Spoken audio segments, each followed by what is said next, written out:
नमस्कार, the wire में आपका स्वागत है। मैं हूं आरफा खानम शेरवानी। आज बात उस रेल हादसे की जिसको सदी का सबसे बड़ा रेल हादसा कहा जा रहा है। ओडिशा के बालासोर में बताया जाता है कि 275 लोग, अभी तक इस बात की पुष्टि हुई है कि उनकी मौत हो चुकी है। या मैं कहूँगी एक तरह से जिस तरह की लापरवाही बरती गई है, एक तरह की हत्या है ये, और 1100 से ज़्यादा लोग जख्मी बताए जा रहे हैं। इस तमाम घटनाक्रम के बीच जिस तरीके से इस पूरी घटना को दबाने की कोशिश हो रही है और जो सरकार है उसको पूरे तरीके से एक भी दाग नरेंद्र मोदी के दामन पर ना आए, एक भी दाग अश्विनी वैष्णव के दामन पर ना आए, इसकी कोशिश लगातार हो रही है। मैं आपको तमाम तरह के वीडियोस दिखाऊंगी, उन परिवारों का भी हाल दिखाऊंगी जहां लोग पहुंच रहे हैं उन जगहों पर जहां तमाम तरह के शव पड़े हुए हैं और कितने गैर इंसानी तरीके से इन शवों के साथ सलूक हो रहा है, ये भी मैं आपको बताऊंगी। लेकिन पहले ये तस्वीरें आप ही देखिए। नरेंद्र मोदी जी पहली खिड़की में यहाँ हरी झंडी दिखाते हुए रेल को, दूसरी खिड़की, तीसरी खिड़की, चौथी खिड़की, तमाम तरह की रेलों के उद्घाटन के लिए आपको रेल मंत्री नजर नहीं आएंगे, नजर आएंगे प्रधानमंत्री। और जब बात आएगी जिम्मेदारी की तो 275 लोगों की मौत, जो मरने वालों का आंकड़ा है वो है 275, और जिम्मेदारी कितने लोगों की है? 0 0 लोग जिम्मेदार हैं इसके लिए कि ये रेल हादसा हुआ। अब आप दूसरी खिड़की में देखिए, दूसरे अपने स्क्रीन पर आप देखिए, अब अश्विनी वैष्णव पहुंच गए हैं, रेल मंत्री। तमाम तरह से जो चेहरा थे विकास का, नई तरह की जो ट्रेन थी उनका, जिनको नई न्यू टेक्नोलॉजी, तमाम तरह के ग्राफिक्स के जरिए, वीडियोस के जरिए हमें समझाया जा रहा था कि कैसे भारत उन चुनिंदा देशों के समूह का हिस्सा बन गया है जिनके पास ये आधुनिक नहीं अत्याधुनिक तकनीक मौजूद है, टेक्नोलॉजी मौजूद है, मोस्ट मॉडर्न टेक्नोलॉजी। उस मोस्ट मॉडर्न टेक्नोलॉजी के इन ट्रेनों में ना लागू होने की वजह से एक तरफ मैं कहूँगी प्रोपेगेंडा और दूसरी तरफ सच्चाई पूरे तौर पे नजर आ रहा है। अश्विनी वैष्णव को देखिए आप, तस्वीर नंबर 1, तस्वीर नंबर 2, तस्वीर नंबर 3, तस्वीर नंबर 4। मैं इस तरह से अगर बोलती रहूं तो शाम गुजर जाएगी कि कितनी तस्वीरें रेल मंत्री की खींची गई हैं। तस्वीरों के साथ साथ ये बयान सुनिए आप उनका। भारत माता की, भारत माता की, वंदे वंदे। बहुत बहुत धन्यवाद साथियों। जी हाँ, रेल मंत्री कह रहे हैं भारत माता की जय, रेल मंत्री कह रहे हैं वंदे मातरम। बड़ी अच्छी बात है, राष्ट्रवाद के बड़े इस तरह के नारे हैं कि जो आम लोग हैं वो समझेंगे कि देखिए इस पूरी राष्ट्रीय आपदा की घड़ी में हम सबको एक हो जाना चाहिए। मैं कहती हूँ हाँ, मैं भी इस राष्ट्रीय आपदा की घड़ी में एक हूँ, लेकिन क्या सरकार की नाकामियों और खामियों पे पर्दा डालने के लिए राष्ट्रवाद का इस्तेमाल कर रही है सरकार? दूसरी तरफ सरकार के जो छोटे छोटे मिनियंस हैं, जो प्यादे हैं, वो लोग जो सोशल मीडिया पर दिन रात इस सरकार का बचाव करते हैं, एक तरफ सरकार राष्ट्रवाद का इस्तेमाल कर रही है, दूसरी तरफ ये जो मिनियंस हैं, ये छोटे छोटे जो फुट सोल्जर्स हैं, ये सांप्रदायिकता का इस्तेमाल कर रहे हैं। तो भाजपा का ये पूरा जो प्रचार तंत्र है, जिस ट्रेनों में जिन कवच का जिक्र किया जा रहा था कि अगर आगे सामने से दोनों तरफ से ट्रेनें आएंगी तो ये जो अत्याधुनिक जो टेक्नोलॉजी है उसका कवच इन दोनों को बचा लेगा और ये एक्सीडेंट नहीं होगा। बाकायदा बार बार हमें क्लासरूम की तरह समझाया गया, ग्राफिक्स के जरिए, वीडियोस के जरिए, स्केच बना बना के सब तरह समझाया गया कि नहीं होगा। ड्राइवर ब्रेक नहीं लगा रहे हैं, आगे लोगो खड़ा है ब्लॉक सेक्शन के अंदर, एक ही लाइन में 2 ट्रेन खड़ी है और ट्रेन कोलाइड करने की कोशिश कर रहे हैं हम लोग, लेकिन कवच रोक रहा है। Right, head on question success sir. Yes, great. पता चला कि ये जितना महत्वपूर्ण रूट है, इस रूट पे ये जो मैं आपको दोनों ट्रेनों का जिक्र कर रही हूँ, इन ट्रेनों के बीच बेंगलुरु हावड़ा सुपरफास्ट एक्सप्रेस और शालीमार चेन्नई सेंट्रल कोरोमंडल एक्सप्रेस, 2500 यात्री सवार थे। ये बताया जा रहा है कि इतना जबरदस्त, इतना खतरनाक, इतना भीषण ये हादसा था, इतनी बड़ी दुर्घटना थी कि 50 लोग तो जो खिड़की थी उसके शीशे टूट गए और 50 लोग बाहर चले गए, यानी बाहर फेंक दिए गए। इस तरीके से दोनों ट्रेनें आपस में टकराईं। अब ये तो वही जानते हैं और उनका भगवान जानता है, वो लोग जो इन ट्रेनों में सवार थे या वो लोग जो चश्मदीद थे जिन्होंने इस तरीके से इस पूरी घटना को देखा। तो आपको मैं बता रही हूँ कि किस तरीके से ये जो पूरा कवच भाजपा का जो प्रचार तंत्र है और जो तथाकथित जो मुख्य धारा का मीडिया है, ये जो कवच दे रहा है, जो ट्रेन में यात्रियों को उपलब्ध नहीं है, भारत के आम गरीब लोगों को उपलब्ध नहीं है, ये आम जनता और जो भारत की सरकार है उनके बीच दो ट्रेनों नहीं बल्कि इनके बीच जो कवच का इस्तेमाल कर रहा है ये भारत का मीडिया, ये सरकार को जनता से बचा रहा है, ये सरकार को जनता के सवालों से बचा रहा है, ये सरकार को जनता के दुख दर्द से बचा रहा है। ये तमाम तरह के जो मैं कहूँगी जो एक धक्का पहुँचता है एक आम सरकार को, हम जानते हैं कि इतिहास में पहले भी कई बार हो चुका है।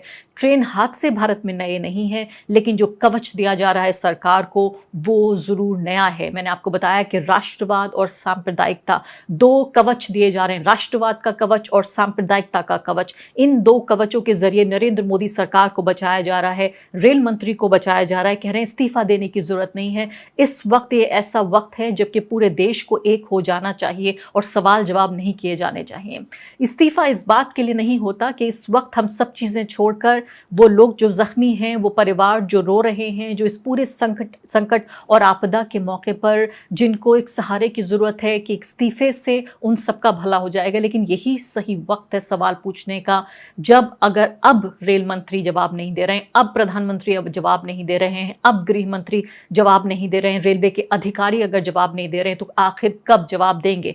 कब हम ये उम्मीद करें कि क्या हफ्ता, 2 हफ्ता, 4 हफ्ता, 6 महीने, या आप इंतज़ार कर रहे हैं कि अगले मई में जब नई लोकसभा बन जाएगी तब तक हमें इंतज़ार किया जाए? ये नैतिक जिम्मेदारी होती है रेल मंत्री की और सरकार में बैठे हुए लोगों की कि इस बात को वो स्वीकार कर रहे हैं कि उनसे गलती हुई है और इसलिए इस पद पर बैठने लायक वो अब बचे नहीं हैं, इसलिए उनको इस्तीफा देना चाहिए। इस्तीफा इसलिए नहीं कि कहा जा रहा है कि देखिए गिद्ध आ गए, लाशों पे बैठने के लिए गिद्ध आ गए और इसलिए हम इस्तीफे की मांग कर रहे हैं, या ऑपोजिशन इस्तीफे की मांग कर रहा है, या पत्रकार सवाल पूछ रहे हैं। आपको लगता है कि आपने ये 2 मिनट का वीडियो देखा और आपने गोविंदा शाहू को देखा? क्या गोविंदा शाहू गिद्ध हैं? क्या तमल साहा गिद्ध हैं जो सवाल पूछ रहे हैं कि आखिर इन मौतों के लिए कौन जिम्मेदार है? तमल साहा ने सिर्फ गोविंदा शाहू नहीं बल्कि और भी कई लोगों से बातचीत की, उनकी कहानियां सुनने और समझने की कोशिश की। उन्होंने कहा कि हमारे पास ड्रोन नहीं है लेकिन हमारे पास हिम्मत है, हमारे पास ड्रोन कैमरा नहीं है जिससे हम आपको एक बड़ी तस्वीर दिखा सकें, एक नाटकीय, इस पूरे घटनाक्रम को एक नाटकीयता से भर दें, इसको ड्रामेटाइज कर दें, लेकिन हमारे पास हिम्मत ज़रूर है सरकार से सवाल पूछने के लिए। तो कांग्रेस पार्टी ने शुरुआत में ये कहा कि वो सवाल नहीं पूछेगी और डिबेट में अपने प्रवक्ताओं को नहीं भेजेगी क्योंकि ये एक राष्ट्रीय आपदा, राष्ट्रीय संकट का समय है और वो सरकार के साथ खड़ी है। लेकिन इसके साथ साथ मुझे नहीं समझ में आता कि मैं इस बात का ज़रूर उनका सम्मान करूं या इस बात की कद्र करूं कि कांग्रेस पार्टी ने कहा कि वो राष्ट्रीय प्रवक्ता नहीं भेजेगी। मुझे लगता है कि जो विपक्ष है उसकी बराबर की जिम्मेदारी है कि संकट के इस पल में वो लोग, जो लोग इस संकट से गुजर रहे हैं, वो लोग जिनके परिवार वालों की मौत हुई है और ज़ख्मी हुए हैं, उनके साथ खड़े रहें। ये भी बहुत अच्छी बात है कि कांग्रेस के कार्यकर्ता या किसी भी जो पॉलिटिकल पार्टी है, ऑपोजिशन, मैं कहूँगी रूलिंग पार्टी भी, उनके कार्यकर्ता जाएं और जिस तरीके से आम लोग वहाँ पर भीड़ उन्होंने लगाई हुई है आम लोगों ने, और वो वहाँ पर रक्तदान कर रहे हैं, ब्लड डोनेट कर रहे हैं, ये भी बहुत अच्छी बात है। और शायद यही एक प्रतीक होता है, जब सिर्फ ये नहीं कि राष्ट्रीयता का प्रतीक है, मैं कहती हूँ ये इंसानियत, ये बुनियादी इंसानियत का प्रतीक है कि मैं कोई भी हूँ, आप कोई भी हैं, आपको अगर खून की ज़रूरत है तो ये मेरे जिस्म से आपके जिस्म तक पहुँचना चाहिए। इसके लिए ये भी ज़रूरी नहीं है कि आप पश्चिम बंगाल या उड़ीसा या असम या भारत के भी रहने वाले हों, इसके लिए सिर्फ 2 लोगों का इंसान होना ज़रूरी है और मैं इस बात की तारीफ़ करती हूँ। लेकिन क्या विपक्ष अपनी जिम्मेदारी से बच सकता है? कुछ ही घंटों बाद मैंने देखा कि पवन खेड़ा बयान देते हुए नजर आए, प्रेस कॉन्फ्रेंस भी कांग्रेस पार्टी की तरफ से की गई और मैं जो मल्लिकार्जुन खड़गे कांग्रेस पार्टी के अध्यक्ष हैं, उन्होंने सरकार को एक खत लिखा है और जवाबदेही मांगी है, उस खत की तरफ भी मैं आऊँगी। लेकिन इससे पहले आप ये देखिए, मैं हैरान हो रही थी कि किस तरीके से अश्विनी वैष्णव या देखें सरकार में हरदीप पुरी या इसके अलावा भी कई ऐसे लोग हैं जो पहले सीनियर ब्यूरोक्रेट्स रह चुके हैं और रिटायरमेंट के बाद अब उन्हें मंत्री बनाया जा रहा है। अभी भी ये मंत्री अपने को मंत्री ना समझकर, अपनी उन जिम्मेदारियों को ना समझकर, मैं सोचती हूँ कि नरेंद्र मोदी के, प्रधानमंत्री के एक सचिव के तौर पर उनकी जो बेसिक, जो उनकी टेंडेंसी है, जो बुनियादी मिजाज है उनका, वो नहीं बदला, क्योंकि दशकों की सर्विस के बाद भी अपने को वो सरकार यानी कि आम लोगों के प्रति जिम्मेदार और जवाबदेह बनाने के बजाय अभी भी एक सचिव जैसी भूमिका, उसी मानसिकता में नजर आते हैं। अब देखिए आप सोशल मीडिया पर सरकार ने जो सहारा लिया वो राष्ट्रवाद का लिया, भारत माता की जय, वंदे मातरम के नारे लगाए रेल मंत्री ने। मैं सोच रही थी कि क्या वो लोग जब उनके साथ ये दुर्घटना हो रही थी या वो मारे जा रहे थे, क्या नारे उनको बचा सकते थे? क्या ये नारे उनको दुर्घटना से पहले या दुर्घटना के बाद बचा सकते थे? या उन परिवार वालों को अब ये नारे कोई सहारा दे सकते हैं जो हमेशा के लिए इस दुनिया से चले गए? सीधे तौर पर अपनी नाकामियों को कवर करने के लिए राष्ट्रवाद का ये सहारा लिया जा रहा है। और जो फुट सोल्जर्स हैं, ज़मीन पर जो फौजी हैं, इन लोगों के जो लगातार जो समर्थन जुटाते हैं, आप देखिए उन्होंने एक ट्रेंड चलाया, केयरिंग पीएम ट्रेंड। आप ये ट्रेंड देखिए अपनी स्क्रीन पर। उसके अलावा बताया कि किस तरीके से जो आरक्षण है वो जिम्मेदार है इसके लिए, क्योंकि वो रेलवे अधिकारी, वो रेलवे में काम करने वाले कर्मचारी जो कि आरक्षण की वजह से रेलवे में गए हैं, उनकी नाकामी की वजह से हो रहा है। पीएम तो केयरिंग है। एक तरफ आप ये देखिए, कहा जा रहा है कि पीएम तो बहुत केयरिंग है, वो तो बहुत परवाह करते हैं। ये जो लोग आरक्षण से रेलवे में भर्ती हुए हैं, ये उन लोगों की कमी की वजह से हो रहा है। दूसरा अभी देखिए, आप ट्रेंड चलाया गया कि किस तरीके से जहां ये घटनास्थल था उसके पास ही एक मस्जिद है, जो बाद में पता चला कि इस्कॉन का टेम्पल था। लेकिन अगर मस्जिद भी रही होती तो कहा कि जुमे का दिन है, और ये इसी घटनास्थल के बराबर में तीर लगा लगा के बताया गया कि देखिए ये मस्जिद है, और यानी इसको इसी तरह से एक साजिश बताया गया। वंदे भारत ट्रेन पर पहले भी पत्थर मारे जा चुके हैं, रेल की पटरियां काटने के उदाहरण हैं, एनआईए ने गिरफ्तारियां भी की हैं। इस तरह की चीज़ें सामने आने लगी और बताया जाने लगा कि इसको भी अब खुद उड़ीसा सरकार, उड़ीसा की पुलिस ने आकर इस पूरे जो फेक नैरेटिव फैलाया जा रहा था उसको बस्ट किया। एक तरफ राष्ट्रवाद, दूसरी तरफ सांप्रदायिकता, ये दो कवच लेकर चल रही है सरकार। और सबसे मजबूत कवच है जो मुख्य धारा की मीडिया, टीवी न्यूज़ के जरिए दिया जा रहा है कि कोई भी सवाल नहीं पूछा जाएगा। देखिए बेचारे केयरिंग पीएम धूप में परेशान होकर इतनी गर्मी में वहां जाकर दौरा कर रहे हैं, बातचीत कर रहे हैं और पूरे डिटेल में जानकारी एक एक लेते हुए। काफी तेज यहाँ पर धूप है। मैं कोशिश करूंगी प्रधानमंत्री से उनसे सवाल जवाब जरूर ले पाऊं। प्रधानमंत्री अब निकल रहे हैं, थोड़ी जगह दीजिए, थोड़ी जगह दीजिए।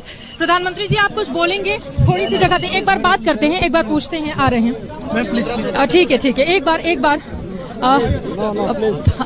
पूछते हैं सर। अच्छा ठीक है, एक बार प्रधानमंत्री जी यहाँ पर जायजा लेने के बाद अब जैसा कि मैं देख पा रही हूँ, प्रधानमंत्री जी यहाँ से निकलते हुए, थोड़ा आगे जाने दीजिए, थोड़ी आगे जाने दीजिए। प्रधानमंत्री जी आप कुछ बोलेंगे? प्रधानमंत्री अब यहाँ से आगे बढ़ते हुए, और यकीनन बहुत धूप है, बहुत ज्यादा गर्मी भी है। प्रधानमंत्री जी आप कुछ बोलेंगे? प्रधानमंत्री जी कुछ बोलेंगे?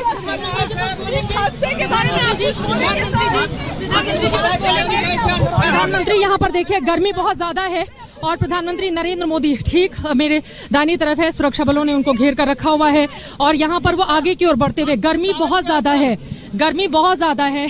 और मुझे याद आया, ये वही लोग हैं जब मोरबी का पुल टूट गया था और 150 के आसपास लोग मारे गए थे, तब इन लोगों ने सीधे तौर पर जिम्मेदार ठहराया था कि जो लोग पीड़ित हैं वो आखिर इस पुल पर क्यों गए थे, वही इसके लिए जिम्मेदार हैं। और अभी भी उस मामले पर कोई इंसाफ नहीं मिल पाया है। अब आगे आप देखिए, इससे पहले कि मैं आपको मल्लिकार्जुन खड़गे के जो उन्होंने पत्र लिखा है, सरकार को जिम्मेदार ठहराया है, इसके बारे में मैं आपको बताऊं। ये आप जरूर देखिए कि इस रेल दुर्घटना से पहले जो किस हालात में ये लोग वहां पर मौजूद थे।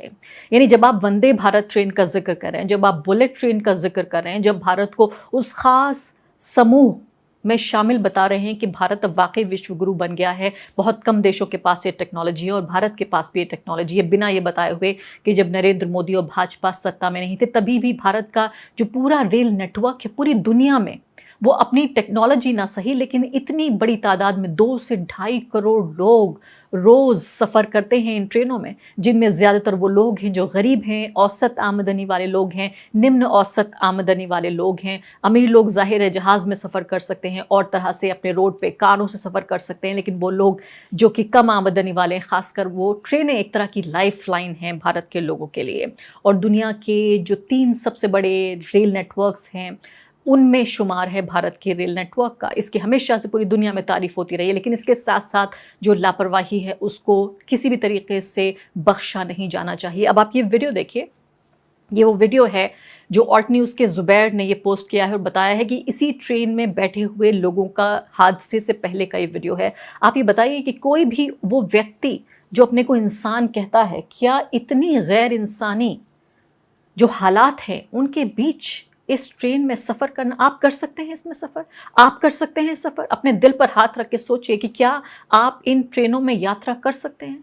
कितना मुश्किल होता होगा उन लोगों के लिए जब ये हम नरेंद्र मोदी को देख रहे हैं, हम रेल मंत्री को देख रहे हैं, लगातार बताया जा रहा है कि रेलवे के पूरे क्षेत्र में कितनी तरक्की हो रही है, बुलेट ट्रेन चल रही हैं, वंदे भारत ऐसी ट्रेन है जिसको लेकर के पूरी दुनिया एक तरह से जल रही है कि देखिए भारत के पास ऐसी टेक्नोलॉजी है। और ऐसे में ही आम लोगों को, चाहे उनके पास रिजर्वेशन है या नहीं है, आप हालत देखिए, खड़ा नहीं हो सकता वहाँ पर। मुझे तो लगता है कि ऐसा लगता है कि ऑक्सीजन की कमी से ऐसा भी हो सकता है कि दम घुट जाए लोगों का।